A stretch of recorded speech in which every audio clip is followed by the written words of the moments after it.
മാടമ്പള്ളിയിലെ യഥാർത്ഥ മനോരോഗി കെ സുരേന്ദ്രനല്ല, നേരത്തെ പറഞ്ഞ അതേ കക്ഷിയാണ്. അപ്പോൾ അദ്ദേഹത്തെയാണ് ആദ്യം മാറ്റേണ്ടത്, സുരേന്ദ്രനെ അല്ല. അല്ല, ഇവിടെ കേരളത്തിൽ ഒരു പ്രഭാരിയെ വെക്കാന്നെങ്കിൽ ഏതെങ്കിലും കഞ്ഞിക്കുഞ്ഞിരാമനെ അല്ല പ്രഭാരിയായിട്ട് വെക്കേണ്ടത്. കേരളത്തിൽ ഈ പൊളിറ്റിക്കൽ പാർട്ടിക്ക് എന്ത് സ്ട്രാറ്റജിയാണ് വേണ്ടത് നിഷ്പക്ഷമായിട്ട് നോക്കി പഠിച്ച് അതിനൊരു സൊല്യൂഷൻ കണ്ടെത്തുന്നവനെയാണ് പ്രഭാരിയായിട്ട് വെക്കേണ്ടത്. ശോഭാ സുരേന്ദ്രൻ വന്നു കഴിഞ്ഞാൽ നിലവിൽ BJP നേരിടുന്ന എല്ലാ പ്രശ്നങ്ങൾക്കും ഒരു ഓൺ സ്റ്റോപ്പ് സൊല്യൂഷൻ ആകും എന്ന് ഉറപ്പുണ്ടോ?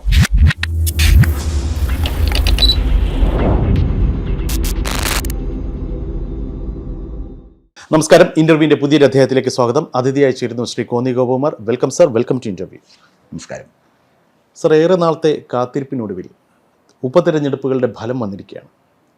ഒരു 6 മാസത്തിന് മുന്നേ നടന്ന പാർലമെൻറ്റ് തിരഞ്ഞെടുപ്പിൽ നിന്ന് 6 മാസത്തിന് ശേഷം നടന്ന ഉപതെരഞ്ഞെടുപ്പിലേക്ക് വരുമ്പോൾ ദേശീയ തലത്തിൽ BJPക്ക് നില മെച്ചപ്പെടുത്തി അല്ലെങ്കിൽ നേട്ടങ്ങളാണ് പറയാനുള്ളത്. പക്ഷേ സംസ്ഥാനത്തിലേക്ക് വന്നു കഴിഞ്ഞാൽ BJPക്ക് കോട്ടമാണ് സംഭവിച്ചിരിക്കുന്നത്. താങ്കളുടെ വിലയിരുത്തൽ എങ്ങനെയാണ്? ഇത് നമ്മൾ വളരെ അക്കാഡമിക്കായിട്ട് വിലയിരുത്തേണ്ട ഒരു വിഷയമാണ്. എന്താണ് BJPക്ക് സംഭവിച്ചുകൊണ്ടിരിക്കുന്നത്? എൻ്റെ ഒരു നിരീക്ഷണത്തിൽ കേരളത്തിൽ പൊതുവെ, കേരളം എന്ന് പറഞ്ഞാൽ നമ്മൾ സമ്പൂർണ്ണ സാക്ഷരത നേടിയ സംസ്ഥാനമാണ്.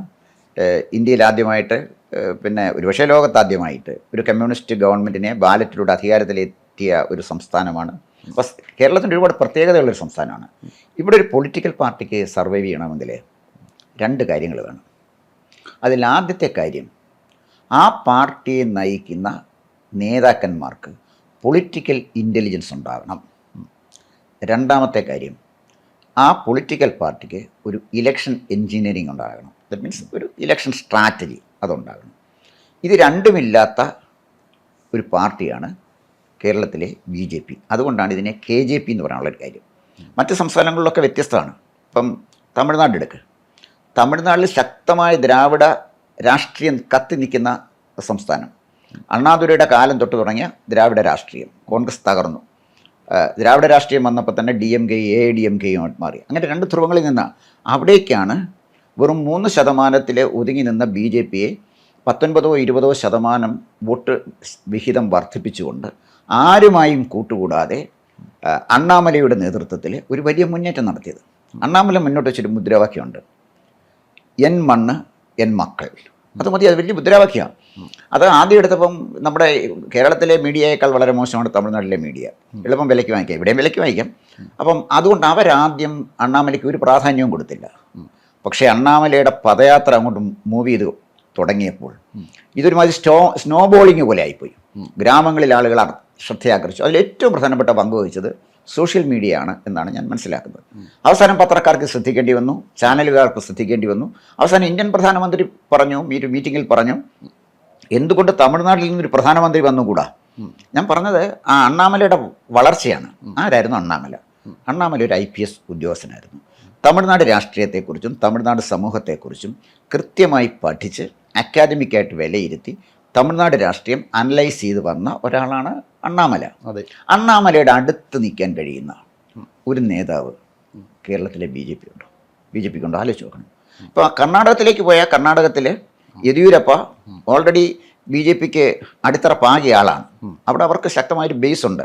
അതൊരു പക്ഷേ ലിംഗായത്തും വോക്കലിംഗും നമ്മളുടെ വോട്ടിംഗ് പെർസെൻറ്റേജൊക്കെ ഉണ്ടെന്ന് വ്യത്യാസം. അത് രണ്ടാമത്തെ കാര്യം. പക്ഷേ അവർക്ക് യെദ്യൂരപ്പ അധികാരത്തിൽ വന്ന സംസ്ഥാനമാണല്ലോ കർണാടക. തീർച്ചയായും. പക്ഷേ കേരളത്തിൽ യെദ്യൂരപ്പയെ പോലൊരു നേതാവില്ല. അത് പോയിക്കോട്ടെ.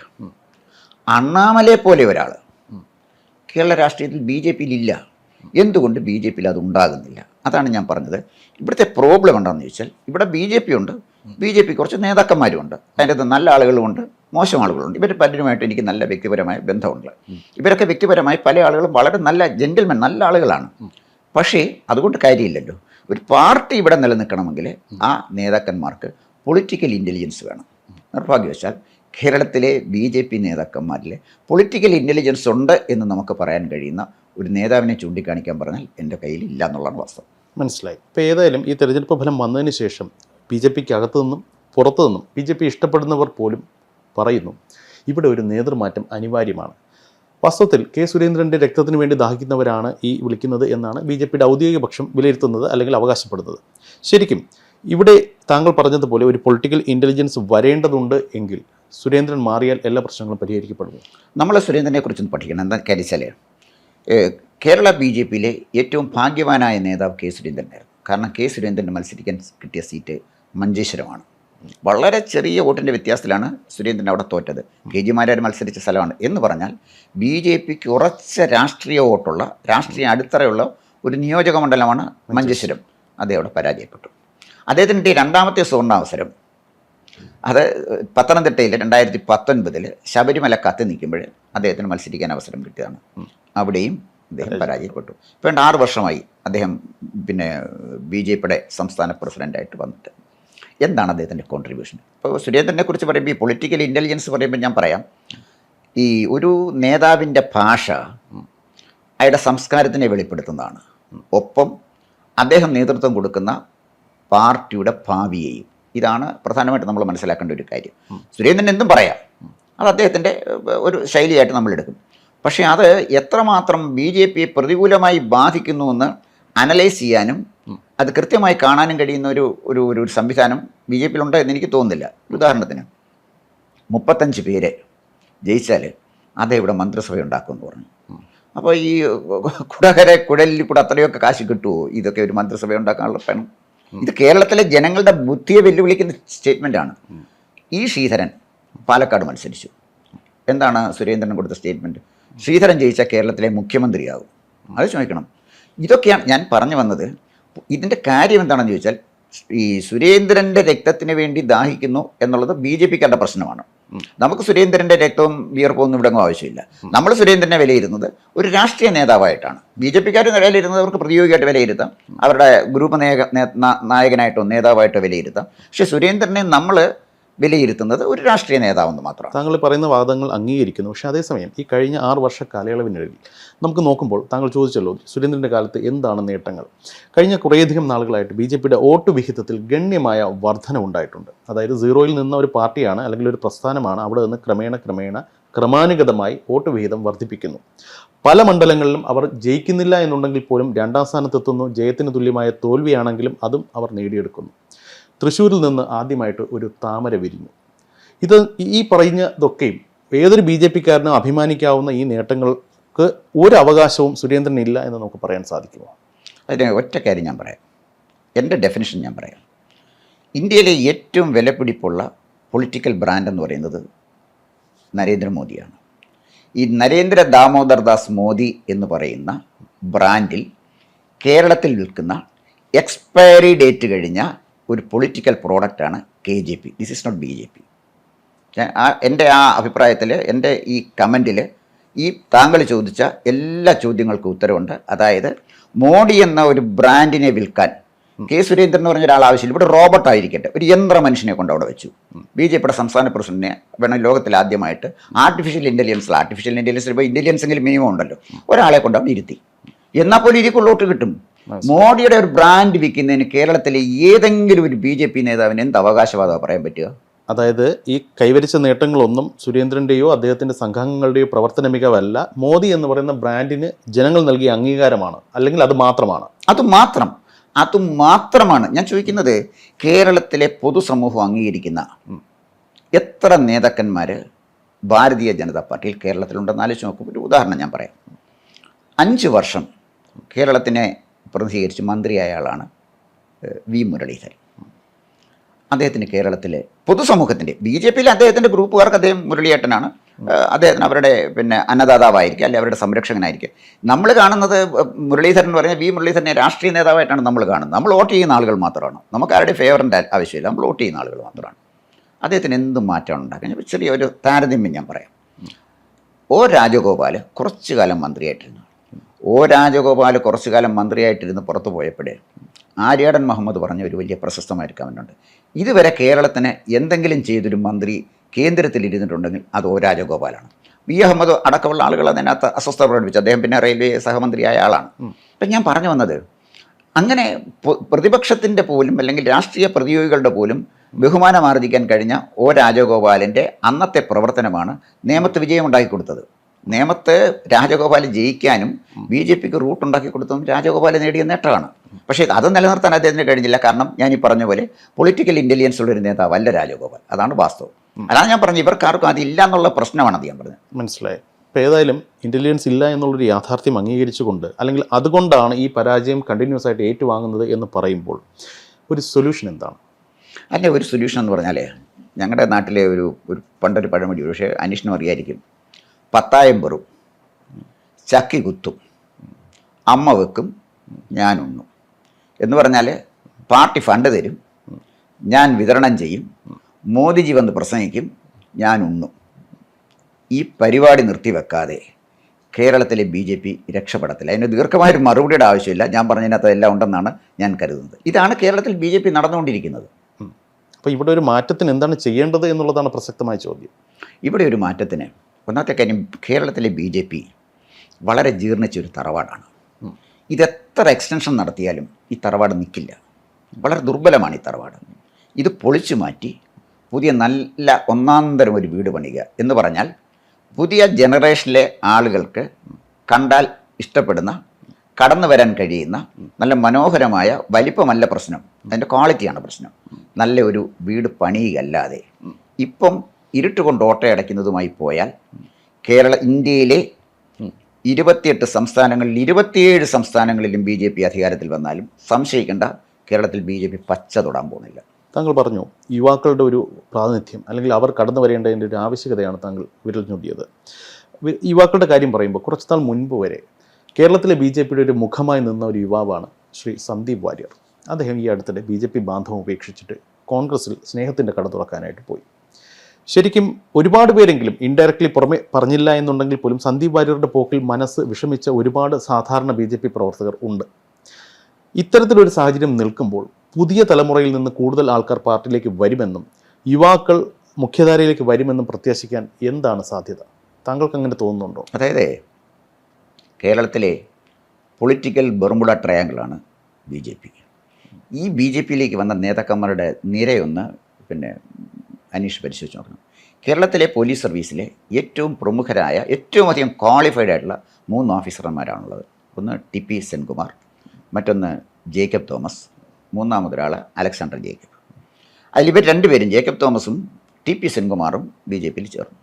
അലക്സാണ്ടർ ജേക്കബ് അതർവൈസ് തന്നെ അദ്ദേഹത്തിൻ്റെ പ്രസംഗങ്ങളൊക്കെ ഹിന്ദുത്വത്തിൻ്റെ ഒരു പ്രത്യേകതയും മഹത്വവും പറയാൻ പൊളിറ്റിക്കലായിട്ട് പോകണ്ട.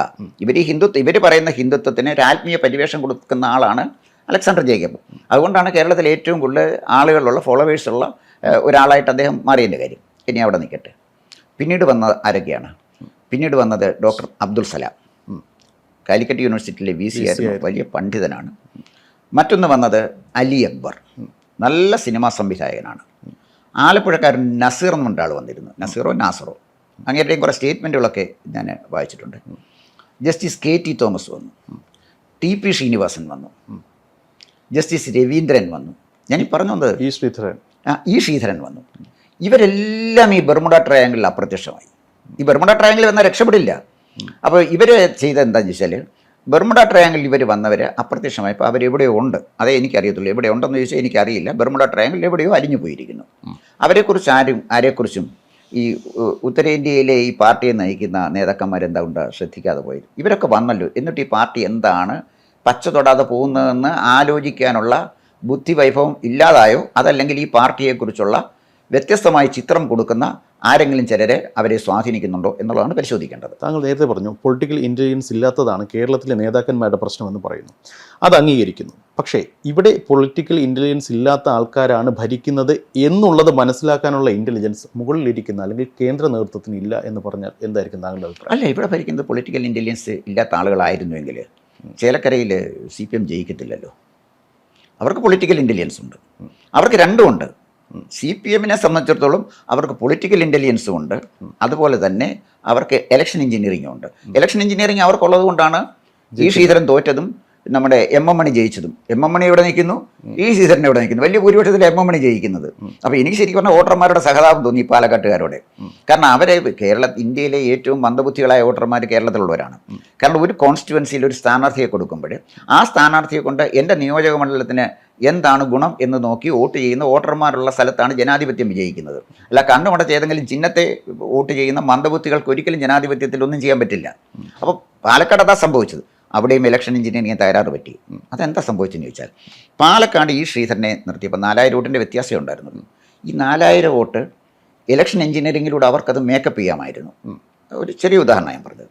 അപ്പം അവിടെ അത് ചെയ്യുന്ന കാര്യത്തിൽ ഈ ശ്രീധരൻ എന്ന് പറഞ്ഞൊരു സ്ഥാനാർത്ഥിയെ പൊതുസമൂഹം അംഗീകരിച്ചെങ്കിലും ബി ജെ പിയിൽ എത്ര പേര് അംഗീകരിച്ചു, എത്ര പേര് അദ്ദേഹം ജയിക്കണമെന്ന് ആഗ്രഹിച്ചു എന്ന് എനിക്ക് സംശയമുണ്ട്.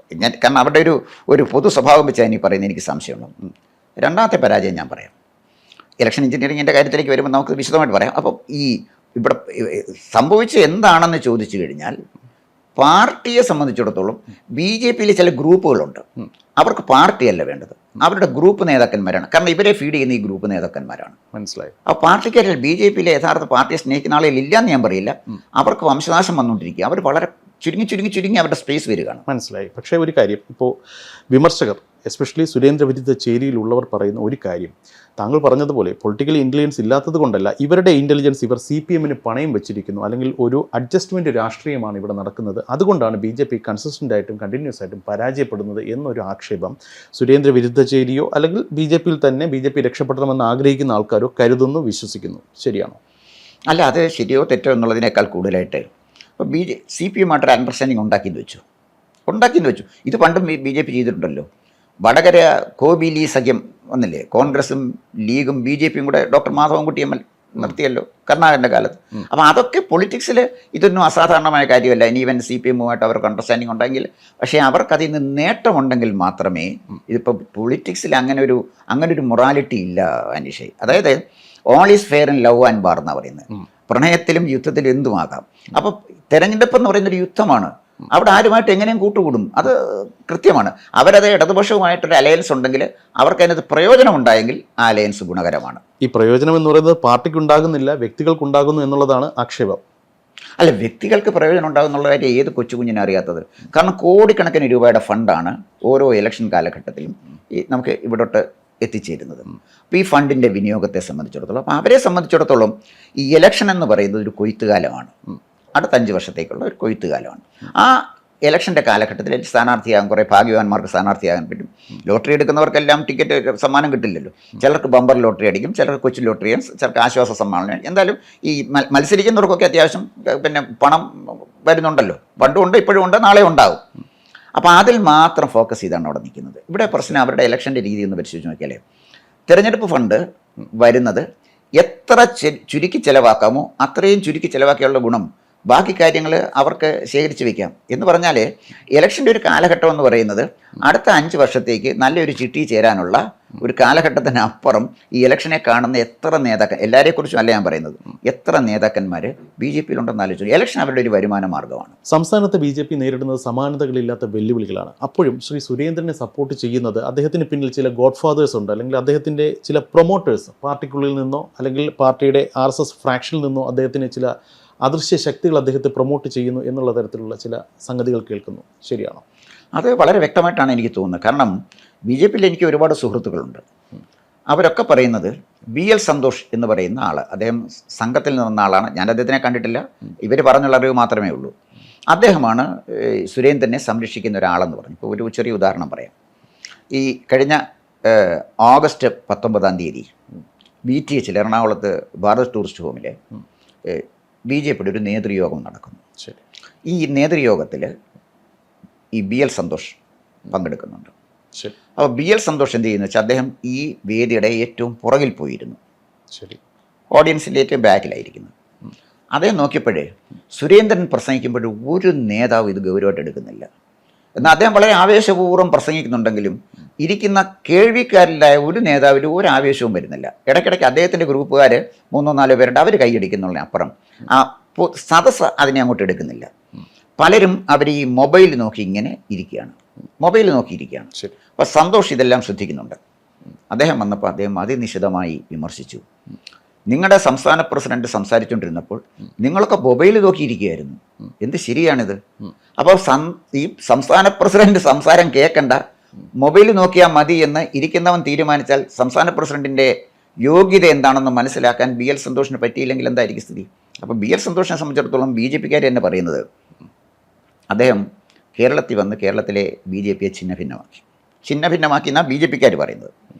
കർണാടകത്തിൽ അദ്ദേഹം അടുത്ത് നന്നാക്കാൻ പോയ സ്ഥലമാണ്. അപ്പോൾ അവിടെ പോയി യെദ്യൂരപ്പയും കോൺഗ്രസിൻ്റെ BJP-യുടെ അടിവേര് തോണ്ടി. ഇപ്പോൾ തന്നെ കർണാടകത്തിൽ ജയിച്ചത് കോൺഗ്രസ്സാണ്. BJP തിളങ്ങുന്നൊരു സ്ഥലമാണ്, അത് നന്നാക്കാൻ BL സന്തോഷ് പോയതാണ്. പിന്നീട് 3ാമത് അദ്ദേഹം പോയത് തെലുങ്കാനയിലോട്ടാണ്. തെലുങ്കാനയിൽ ചെന്ന് കഴിഞ്ഞപ്പോൾ അവിടെ കുറേ കള്ളപ്പണവുമായിട്ട് കണ്ട ഒരു ഹോട്ടലിൽ പിടിച്ചിരിക്കുന്ന ഫോട്ടോ ഞാൻ കണ്ടതാണ്, വീഡിയോ എൻ്റെ കണ്ടതാണ്. ഒരു മുറിയിൽ ഇദ്ദേഹം ഇരിക്കുന്നതായിട്ട്. അന്ന് ചന്ദ്രശേഖർ റാവു ഇദ്ദേഹത്തിനെ അറസ്റ്റ് ചെയ്യാൻ ഉത്തരവിട്ടതാണ്. പക്ഷേ ഇന്ന് അതിൽ നിന്ന് അദ്ദേഹത്തിനെ രക്ഷപ്പെടുത്തിയത് നമ്മുടെ ആഭ്യന്തരമന്ത്രി ആണെന്നാണ് പറയുന്നത്, അമിത്ഷാ ആണെന്നാണ് പറയുന്നത്. എന്തായാലും ശരി, ഈ BJP-ക്കാരുടെ നേതാക്കന്മാരുടെ അഭിപ്രായം അനുസരിച്ച് BL സന്തോഷ് എവിടെല്ലാം ചെന്നിട്ടുണ്ടോ അവിടെല്ലാം ഗ്രൂപ്പിസം ഉണ്ടാക്കിയിട്ടുണ്ട്, ആ പ്രസ്ഥാനത്തെ തകർത്ത് നശിപ്പിച്ചിട്ടുണ്ടെന്നാണ് പറയുന്നത്. എന്തായാലും ശരി, ഈ അവരുടെ അഭിപ്രായം അനുസരിച്ച് BL സന്തോഷിൻ്റെ ശക്തമായൊരു പ്രൊട്ടക്ഷൻ കെ സുരേന്ദ്രനുണ്ട്. ഒരു പക്ഷേ മുരളീധരനും അദ്ദേഹത്തിൻ്റെ ഒരു പേറ്റനേജ് ഉണ്ടായിരുന്ന ആളാണെന്നാണ് പറയുന്നത്. അതിനെക്കുറിച്ച് എനിക്ക് അറിഞ്ഞൂടാ. ഇവർ പറയുന്നത് ഇവർക്ക് രണ്ടുപേർക്കും ഈ പേറ്റനേജ് ഉണ്ടായിരുന്നു. പിന്നെ അദ്ദേഹത്തിൻ്റെ കുറേ ഗ്രൂപ്പിലെ ആളുകളെ പറഞ്ഞു. അതിനെക്കുറിച്ചൊന്നും ഇവർ പ്രധാനപ്പെട്ട ആളുകളുടെ കാര്യം ഞാൻ പറയുന്നുള്ളൂ. അതിനകത്ത് ഒരു കാര്യം കൂടെ ഉണ്ട്. ഇതിനകത്തുള്ളൊരു കാര്യം, ഇവർ രണ്ടുപേർക്കും, അതായത് കെ സുരേന്ദ്രനും മുരളീധരനും കിട്ടിയ അവസരം കേരളത്തിലെ ഒരു BJP നേതാക്കന്മാർക്കും വളരാൻ ഇവിടെ കിട്ടി. വളരാൻ, അതാണ് ഞാൻ പറയുന്നത്. അതിനാണ് പൊളിറ്റിക്കൽ ഇൻ്റലിജൻസ് അവിടേക്കാണ് വരുന്നത്. വളരാൻ മുരളീധരൻ BJP-യുടെ സംസ്ഥാന പ്രസിഡന്റ് ആയിരുന്നല്ലോ. എന്ത് കോൺട്രിബ്യൂഷനാണ് അദ്ദേഹം നടത്തിയത്? ഒരു ചെറിയ ഉദാഹരണം പറയാം, എൻ്റെ ഒരു അനുഭവം ഞാൻ പറയാം. ഇവിടെ അദ്ദേഹം പ്രസിഡൻ്റായിട്ടിരിക്കുന്ന സമയത്ത് പൊതുസമൂഹത്തിന് താല്പര്യമുള്ള, അതേസമയം UDF-ഉം LDF-ഉം എടുക്കാൻ മുതിരാത്ത, അതിന് സാധ്യതയില്ലാത്ത, അല്ലെങ്കിൽ ധൈര്യം കാണിക്കാത്ത, എന്ത് വാങ്ങിക്കോട്ടെ, ഒരു രാഷ്ട്രീയ വിഷയം, അത് എനിക്ക് അതിൻ്റെ ഒരു ഇൻഫർമേഷൻ, അതിൻ്റെ ഡീറ്റെയിൽസ് സഹിതം കിട്ടി. അപ്പം ഞാനൊരു സംഭാഷണവശാൽ, എൻ്റെ ഒരു സുഹൃത്ത് ഡൽഹിയിലുണ്ട്, ഞാൻ അദ്ദേഹത്തിനോട് പറഞ്ഞു ഇങ്ങനെ ഒരു സംഭവം ഉണ്ടെന്ന് പറഞ്ഞപ്പോൾ എന്നോട് പുള്ളി പറഞ്ഞു, ആ ചേട്ടാ അത് മുരളിയേട്ടനെ വിളിച്ച് സംസാരിക്കണം. ഞാൻ പറഞ്ഞു എനിക്ക് അദ്ദേഹത്തെ അറിയില്ല. തന്നെയല്ല, ഇത് നിങ്ങളങ്ങ് പറഞ്ഞാൽ മതി, ഞാൻ പറയേണ്ട കാര്യമൊന്നുമില്ലല്ലോ, നിങ്ങളുടെ പൊളിറ്റിക്കലല്ലേ. ഞാൻ പറഞ്ഞതുകൊണ്ട് പൊതുസമൂഹത്തിന് താല്പര്യമുള്ളതുകൊണ്ട് പറഞ്ഞു, അതിനപ്പുറത്ത് വേറെ കാര്യമില്ല. അതല്ല, ചേട്ടനൊന്ന് വിളിക്കണം, അദ്ദേഹത്തെ നിർബന്ധിച്ചു. എനിക്ക് അദ്ദേഹത്തിൻ്റെ ഫോൺ നമ്പർ തന്നു. അദ്ദേഹത്തോടെ ഞാൻ വിളിക്കുമെന്നും പറഞ്ഞു. ശരി. അപ്പോൾ ഞാൻ അദ്ദേഹത്തിനെ വിളിച്ചു. ഞാൻ ആരാണെന്ന് പറഞ്ഞു, ഒരു കോളേജിലെ അധ്യാപകനായിരുന്നു എന്ന് പറഞ്ഞു. കാര്യങ്ങൾ പറഞ്ഞപ്പോഴേ അദ്ദേഹത്തിൻ്റെ മറുപടി എനിക്ക് ചിന്തിക്കാൻ, ഒരു മനുഷ്യന് ഈഗോ ഇങ്ങനെ വർദ്ധിച്ചാൽ എങ്ങനെ വർദ്ധിക്കും? ഈഗോ വന്നങ്ങ് പൊട്ടിപ്പോകുന്നൊരു സ്ഥിതിയിലാണ്. 2-3 ഡയലോഗ് കഴിഞ്ഞപ്പോൾ ഞാൻ പറഞ്ഞു, എനിക്ക് അങ്ങയെ കൊണ്ട് പ്രത്യേകിച്ച് ഒരു കാര്യം സാധിക്കാനല്ല ഞാൻ വിളിച്ചത്, നമ്മൾ സംഭാഷണം തുടർന്നില്ല, നമുക്ക് ഇവിടെ വയ്ക്കാമെന്ന് പറഞ്ഞാൽ ഫോൺ അങ്ങ് വെക്കുക ചെയ്തത്. ഇത്രമാത്രം ഈഗോ സെൻട്രിക് ആയിട്ട് ഒരാൾ, അതായത് അദ്ദേഹത്തിന് താങ്കളത് പറഞ്ഞ് ഇഷ്ടപ്പെട്ടില്ല. ആർക്ക്? അല്ല, ഞാൻ ആ വിഷയം വിശദീകരിക്കാൻ അദ്ദേഹത്തിന് സമയം തന്നില്ല എനിക്ക്. ഓക്കെ. രസം വെച്ചാൽ ഞാനിത് പറഞ്ഞു തുടങ്ങിയപ്പോൾ തന്നെ അദ്ദേഹം വളരെ നെഗറ്റീവായിട്ടാണ് ഇങ്ങോട്ട് സംസാരിക്കുന്നത്. വിഷയമൊന്നും അദ്ദേഹം കേട്ടില്ലല്ലോ, വളരെ നെഗറ്റീവായിട്ടാണ്. ഇപ്പം അനീഷ് എന്നെ ഫോൺ ചെയ്യുന്നു, ഞാൻ അനീഷിനോട് നെഗറ്റീവായിട്ട് വിളിച്ച് സംസാരിക്കുന്നത്, പിന്നെ അനീഷ് എന്തിനാ വിഷയം അവതരിപ്പിക്കുന്നത്? അപ്പം നമ്മളൊരാടെ ശബ്ദമാക്കി കേൾക്കുന്നതെങ്കിലും ആ ടോണാലിറ്റിയിൽ, ഒരാടെ ടോണാലിറ്റി ഉണ്ട്, ആ ടോണാലിറ്റിയിൽ പോലും ഈഗോ നിറഞ്ഞു നിൽക്കുക. അപ്പം ഞാൻ അദ്ദേഹം തിരിച്ചെൻ്റെ സുഹൃത്തിനോട് പറഞ്ഞു, ഇതേ എങ്ങനെയാണ് കേരളത്തിൽ BJP നയിക്കുന്നത്? ഇത്രയും ഈഗോ എങ്ങനെ പറ്റും കേരളത്തിലെ ജനങ്ങൾ ഈ ഈഗോ ഒന്നും എടുക്കത്തില്ല. CPM-ൻ്റെയും കോൺഗ്രസിൻ്റെയും നേതാക്കന്മാരുടെ ഈഗോ എടുക്കാത്ത കേരളമാണോ ഇനിയും ഈ BJP നേതാവിൻ്റെ ഈഗോ എടുക്കാൻ പോണത്? അദ്ദേഹത്തിന് കേരളത്തിലൊന്നും ചെയ്യാൻ കഴിയും എന്ന് എനിക്ക് തോന്നുന്നില്ല എന്ന് പറഞ്ഞു. അപ്പോൾ താങ്കളുടെ വാക്കുകൾ കുറച്ചുകൂടെ പിന്നിലേക്ക് സഞ്ചരിച്ച് നോക്കുകയാണെന്നുണ്ടെങ്കിൽ മാടമ്പള്ളിയിലെ യഥാർത്ഥ മനോരോഗി കെ സുരേന്ദ്രനല്ല, നേരത്തെ പറഞ്ഞ അതേ കക്ഷിയാണ്. അപ്പോൾ അദ്ദേഹത്തെയാണ് ആദ്യം മാറ്റേണ്ടത്, സുരേന്ദ്രനെ അല്ല. അല്ല, അവിടെ കേരളത്തിലെ ഇതിനകത്ത് മനസ്സിലാക്കേണ്ട ഒരു പ്രധാനപ്പെട്ട കാര്യം, അദ്ദേഹം കുറേ കാലം കേരളത്തിൻ്റെ ചാർജ് ഉണ്ടായിരുന്ന ആളാണ്. അദ്ദേഹം സംഘത്തിൽ നിന്ന് വന്ന ആളാണ്. അവിടെ വളരെ പവർഫുള്ളാണ്. ഈ BJP എന്ന് പറയുന്ന ഇന്ത്യ മുഴുവൻ നിൽക്കുന്ന വലിയൊരു പൊളിറ്റിക്കൽ പാർട്ടിയാണ്. കേരളത്തിലെ വളരെ ചെറിയ ഒരു വോട്ടിംഗ് പെർസെൻറ്റേജ് കിട്ടുന്ന പാർട്ടിയെക്കുറിച്ച്, കേരളത്തിലെ കാര്യത്തിനെക്കുറിച്ചൊന്നും അവർക്ക് ചിന്തിക്കാൻ സമയം കിട്ടില്ല. ഒരുപക്ഷേ കേരളത്തിലെ കേന്ദ്രം ഭരിക്കുന്ന ഒരു ഗവൺമെൻറ്റിന് കേരളത്തിലെ ജനങ്ങളുടെ വികാരം എന്താണെന്ന് മനസ്സിലാക്കാൻ കഴിയുന്ന വിധത്തിലുള്ള ഇൻ്റലിജൻസ് റിപ്പോർട്ട് അവരുടെ അവൈലബിൾ ആണല്ലോ. അത് ഭരിക്കുന്നവർക്ക് നിസ്സാരമായിട്ട് മനസ്സിലാക്കാൻ കഴിയുന്നതാണ്. പക്ഷേ കേരളത്തിൻ്റെ ചുമതലയുള്ള ഒരാൾ പറയുന്നതിനായിരിക്കും എപ്പോഴും അവരൊരു മുൻതൂക്കം കൊടുക്കുന്നത്. അദ്ദേഹം പക്ഷപാതത്തോടുകൂടി പെരുമാറിയാൽ, അദ്ദേഹം ബയാസ്ഡ് ആയാൽ പിന്നെ രക്ഷപ്പെടില്ല. അദ്ദേഹം വളരെ ബയാസ്ഡ് ആണെന്നാണ് BJP-ക്കാരാണ് പറയുന്നത്. ഞാൻ ഈ ഇദ്ദേഹത്തിനെ കുറിച്ച് ഒരു അറിവില്ല. അവർ പറഞ്ഞ ഇൻഫർമേഷനാണ് ഞാൻ ഈ പറയുന്നത്, ഈ മീറ്റിങ്ങിൻ്റെ കാര്യവും. ഇതിനിടയിൽ ഞാനൊന്ന് ഇടപെട്ട് പറഞ്ഞുകൊള്ളട്ടെ. ഇപ്പോൾ കഴിഞ്ഞ കുറച്ച് ദിവസങ്ങളായി സുരേന്ദ്രനെതിരായിട്ട്, അല്ലെങ്കിൽ അദ്ദേഹത്തിൻ്റെ നിഗമനങ്ങൾക്കും തീരുമാനങ്ങൾക്കും ഒക്കെ എതിരായിട്ട് കുറേയധികം ആൾക്കാർ സംസാരിക്കുമ്പോൾ അദ്ദേഹത്തെ അനുകൂലിക്കുന്ന ചില ആൾക്കാർ ചോദിക്കുന്ന ചോദ്യമുണ്ട്, BJP നന്നാക്കാൻ താങ്കൾ ആരെങ്കിലും ഏർപ്പാടാക്കിയിട്ടുണ്ടോ എന്നുള്ളതാണ്. ഇപ്പോൾ താങ്കൾ സ്വാഭാവികമായിട്ട് ഇത് പറയുമ്പോൾ താങ്കൾക്ക് നേരെ ആ ചോദ്യം വരാനുള്ളൊരു സാധ്യതയുണ്ടെന്ന് സാന്ദർഭികമായിട്ട് പറയുകയാണ്. അതായത് കോന്നി ഗോപകുമാറിനോട് ആരും പറഞ്ഞിട്ടില്ലല്ലോ BJP നന്നാക്കാൻ. ഇതാണ് അടുത്ത സ്വാഭാവികമായിട്ട് വരാൻ പോകുന്ന ഒരു ചോദ്യം. ഞാൻ സാന്ദർഭികമായിട്ടൊന്ന് സൂചിപ്പിച്ചു എന്നുള്ളതേ നല്ല ഉള്ളൂ. ചോദ്യം. എൻ്റെ കാര്യം വെച്ചാൽ BJP നന്നാക്കേണ്ട റെസ്പോൺസിബിലിറ്റി എനിക്കും അന്വേഷണം ഇല്ല. കാരണം ഞാൻ BJPക്ക് എന്നല്ല, ഒരുപക്ഷെ അന്വേഷണം BJP അല്ലെന്നാണ് എനിക്ക് തോന്നുന്നത്. അതെ. എന്തായാലും പക്ഷേ ഞാൻ നരേന്ദ്രമോദി ഇഷ്ടപ്പെടുന്ന ഒരാളാണ്. ഇന്ത്യ നരേന്ദ്രമോദി ഭരിക്കണമെന്ന് ആഗ്രഹിക്കുന്ന ഒരാളാണ്. നരേന്ദ്രമോദിയുടെ പ്രധാനമന്ത്രി എന്നുള്ള നരേന്ദ്രമോദിയെ ഞാൻ ഏറ്റവും ബഹുമാനിക്കുന്ന ആളാണ്. അപ്പോൾ മോദി കൊണ്ടുവരുന്ന ഓരോ തീരുമാനത്തെയാണ് ഞാൻ അംഗീകരിക്കുന്നത്, അല്ലാതെ BJP അല്ല. BJP നന്നാക്കാനുള്ള കോൺട്രാക്ട് നമുക്കില്ല, അത് BJPക്കാർക്കാണോ. പക്ഷെ പൊതുസമൂഹത്തിന് അഭിപ്രായം പറയാമല്ലോ. അഭിപ്രായം പറയാം, ആർക്കും അഭിപ്രായം പറയാമല്ലോ. അതും പാടില്ല എന്നുള്ളതാണ് ഒരു അതിനകത്തെ അസഹിഷ്ണുതയാണ് ഇവരുടെ പ്രശ്നം. ഇതാണ് ഞാൻ പറഞ്ഞത്. ഇത് പാടില്ല എന്ന് പറയുന്നവർക്ക് ഒരു കാര്യം ഞാൻ പറയാം. ഈ നേതൃത്വമാണ് BJPയിൽ തുടരും എന്നാണ് പറഞ്ഞത്. വളരെ നല്ല കാര്യം. കാരണം എനിക്കും അന്വേഷണം അടക്കമുള്ള കേരളത്തിലെ പൊതുസമൂഹത്തിന് വേറെ ഓപ്ഷൻസ് ഉണ്ടെന്നേ. ഇവിടെ LDF ഉണ്ട്, UDF ഉണ്ട്. ഇവരാര് ഭരിച്ചാലും ഇവരാര് നേതാവായ നമുക്കെന്താണ്? അതല്ലേ പാലക്കാട് സംഭവിച്ചത്. പാലക്കാട് മുനിസിപ്പൽ കോർപ്പറേഷൻ ഭരിച്ചുകൊണ്ടിരുന്ന BJPക്ക് കോർപ്പറേഷനിൽ പോലും ജയിക്കാൻ പറ്റിയില്ലല്ലോ. നന്നാക്കാൻ ഇറങ്ങിയിട്ടാണോ? അല്ല, ജനങ്ങളുടെ നെഗറ്റീവായിട്ടുള്ളവരുടെ മെൻറ്റാലിറ്റി കൊണ്ടാണ്. മനസ്സിലായി. ഇപ്പോൾ സുരേന്ദ്രൻ ആണ് എല്ലാ പ്രശ്നങ്ങൾക്കും കാരണം എന്ന് ഒരു വിഭാഗം പറയുമ്പോൾ മറ്റൊരു വിഭാഗം നേതൃമാറ്റത്തിനായിട്ട് മുറവിളി നടത്തുന്നുണ്ട്. നടക്കുമോ ഇല്ലയോ എന്നുള്ളത് രണ്ടാമത്തെ കാര്യം. പക്ഷേ ദർ ഇസ് എ ഡിമാൻഡ് പാർട്ടിക്കാർക്കിടയിൽ നിന്ന് തന്നെ. അതായത് പാർട്ടിയെ ആധികാരികമായി തിരുത്താനും വിമർശിക്കാനും അധികാരമുള്ള ആൾക്കാർ തന്നെ സുരേന്ദ്രനെ മാറ്റണം എന്ന് പറയുന്നു. അങ്ങനെയാണെങ്കിൽ ചിലർ മുന്നോട്ട് വയ്ക്കുന്ന ഒരു പേര് ശ്രീമതി ശോഭാ സുരേന്ദ്രൻ്റെ പേരാണ്. ഇപ്പോൾ കഴിഞ്ഞ ഒരു ഇതേ പ്ലാറ്റ്ഫോമിൽ നമ്മൾ ഇതിനു മുൻപ് ഒരിക്കൽ സംസാരിച്ചപ്പോൾ ശോഭ വരട്ടെ എന്നുള്ളൊരു അഭിപ്രായം താങ്കൾ തന്നെ പറഞ്ഞിരുന്നു.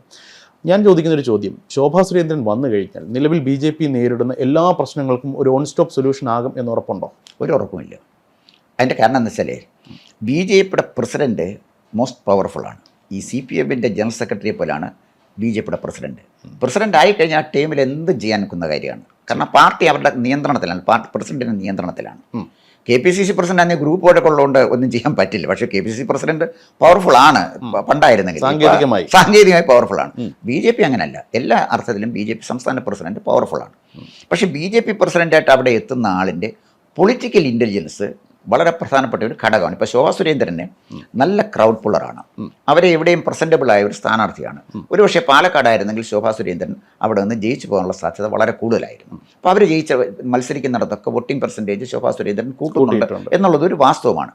പക്ഷേ ഇതിൽ നിന്നൊക്കെ വ്യത്യസ്തമാണ് BJPയുടെ സംസ്ഥാന പ്രസിഡൻ്റായിട്ട് ഒരാൾ സ്ഥാനമേൽക്കുമ്പോൾ താൻ നേരിടുന്ന വെല്ലുവിളികളെ. എന്താ വെല്ലുവിളികൾ നേരിടുന്ന? UDFും LDF എന്ന് പറയുന്ന രണ്ട് പ്രബലമായ രാഷ്ട്രീയ ശക്തികൾക്കിടയിൽ തൻ്റെ പ്രസ്ഥാനത്തെ വളർത്തിക്കൊണ്ടു പോകാൻ കഴിയുമോ എന്ന് തീരുമാനിക്കേണ്ടത് പ്രസിഡന്റിൻ്റെ തീരുമാനമാണ്. ആ പ്രസിഡന്റ് അതനുസരിച്ച് തീരുമാനമെടുത്ത് മുന്നോട്ട് പോകണമെങ്കിൽ നല്ല ഉപദേശകർ വേണം, നല്ല തീരുമാനമെടുക്കാനുള്ള പൊളിറ്റിക്കൽ വിൽ പവർ വേണം, അത് ജനങ്ങളോട് എക്സ്പ്ലെയിൻ ചെയ്യാനുള്ള ടാലൻറ്റ് വേണം. ഇതെല്ലാം ഉണ്ടെങ്കിൽ ഒരു BJP സംസ്ഥാന പ്രസിഡന്റ് മുന്നോട്ട് നീങ്ങും. ഇപ്പം തന്നെ ഞാൻ പറഞ്ഞല്ലോ, 35 സീറ്റ് കിട്ടിയാൽ കേരളം ഭരിക്കുമെന്ന് പറഞ്ഞാൽ സഹതാപത്തോടല്ലേ കേരളം കേട്ടത്. ശ്രീധരനെ മുഖ്യമന്ത്രിയാക്കുമെന്ന് പറഞ്ഞു. ഞാൻ ഈ പറഞ്ഞത് ഇമ്മച്ചുറായിട്ടുള്ള ഇത്തരം സ്റ്റേറ്റ്മെൻറ്റ്. പ്രസിഡന്റ് മാറുമ്പോൾ സ്വാഭാവികമായിട്ട് അദ്ദേഹം മാത്രമായിട്ടായിരിക്കില്ല മാറുന്നത്. അദ്ദേഹത്തിൻ്റെ ഓഫീസും അദ്ദേഹത്തിൻ്റെ ഓഫീസ് സംവിധാനങ്ങൾ, PR വർക്ക്, അതേപോലെ തന്നെ ഇലക്ഷൻ എഞ്ചിനീയറിങ്ങിനുള്ള സിസ്റ്റം, എല്ലാത്തിലും ഒരു അടിമുടി മാറ്റം വരും. അങ്ങനെയാണെങ്കിൽ താങ്കൾ ഈ പറഞ്ഞതുപോലെ പോകുന്നിടത്തെല്ലാം ആൾക്കാരെ കൂട്ടാനുള്ള കപ്പാസിറ്റി ഉള്ള ഒരു നേതാവാണ് ശോഭാ സുരേന്ദ്രൻ എന്നുള്ളത് അവർ പ്രൂവ് ചെയ്ത കാര്യമാണ്. സോ ആ ഒരു കഴിവ് അവരൊരു പാർലമെൻ്ററി രംഗത്ത് നിന്ന് മാറ്റിയിട്ട് സംഘടനാ തലത്തിലേക്ക് വിനിയോഗിക്കുകയാണെന്നുണ്ടെങ്കിൽ അവർക്ക് തീർച്ചയായും ഈ പറയുന്ന ക്രൗഡ് പാർട്ടിയിലേക്ക് കൂടുതൽ ആൾക്കാരെ കൊണ്ടുവരാൻ, താങ്കൾ നേരത്തെ പറഞ്ഞതുപോലെ യുവാക്കളെ ആകർഷിക്കാൻ, അവരെ നിലനിർത്താൻ, പുതിയ നേതാക്കന്മാരെ കൊണ്ടുവരാൻ അവർക്ക് സാധിക്കില്ലേ? തീർച്ചയായിട്ടും സാധിക്കും. ഇപ്പോൾ കേരളത്തിലെ ജനസംഖ്യ തന്നെ കൂടുതൽ സ്ത്രീകളല്ലേ. ശോഭാ സുരേന്ദ്രൻ പോകുന്നിടത്തൊക്കെ കൂടുതൽ സ്ത്രീകളാണ് വരുന്നത്.